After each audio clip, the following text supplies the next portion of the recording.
একটি রাজনৈতিক দল নির্বাচন নিয়ে বিভ্রান্তি সৃষ্টি করছে। যারা মুক্তিযুদ্ধে বিরোধিতা করেছিল, নির্বাচন নিয়ে তাদেরকে বিরোধিতা না করার আহ্বান জানিয়েছেন বিএনপি মহাসচিব মির্জা ফখরুল ইসলাম আলমগীর।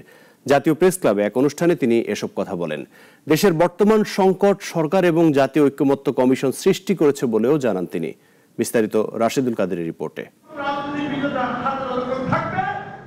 জেএসডির 53তম প্রতিষ্ঠাবার্ষিকী এ উপলক্ষে জাতীয় প্রেস ক্লাবে আয়োজন করা হয় আলোচনা অনুষ্ঠানের।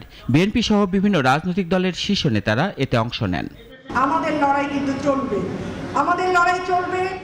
সংস্কারের জন্ম বিএনপির হাত ধরেই, অথচ সংস্কার নিয়ে বিএনপির নামে মিথ্যা বিভ্রান্তি ছড়ানো হচ্ছে বলে অভিযোগ করেন বিএনপি মহাসচিব। বলেন, বিএনপি অবশ্যই সংস্কার চায়, যে সংস্কারের পক্ষে সবাই একমত।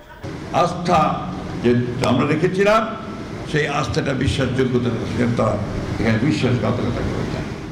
ঐক্যমত্য কমিশন ও সরকারের প্রতি মানুষ যে আস্থা রেখেছিল তা তারা ভঙ্গ করেছে জানিয়ে মির্জা ফখরুল বলেন, জনগণের সঙ্গে তারা প্রতারণা করেছে। আজকে যে সংকট তৈরি হয়েছে, এই সংকট সত্যিকার অর্থে তৈরি করেছে বর্তমান অন্তর্বর্তীকালীন সরকার এবং তাদের যে তারা যে কমিটিটা তৈরি করেছিলেন, অর্থাৎ রিফর্মস কমিশন। এই কমিশন নির্বাচন প্রসঙ্গে বিএনপির এ নেতা বলেন, বিএনপি নির্বাচন চায়, আর যারা চায় না তারা রাস্তায় নেমে বিভ্রান্তি ছড়াচ্ছে।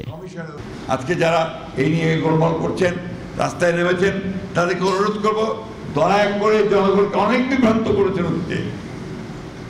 অনেক করেছেন, সেগুলো আমি বলতে চাই না।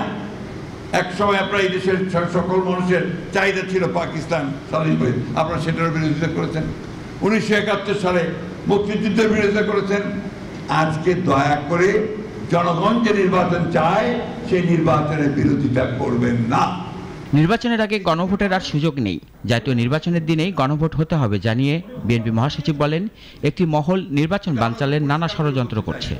গণভোট নির্বাচনের আগে করার কোনো সুযোগ এখন আর নাই। রাশেদুল কাদের, নাগরিক, ঢাকা। বিশিষ্ট নেতৃত্ব।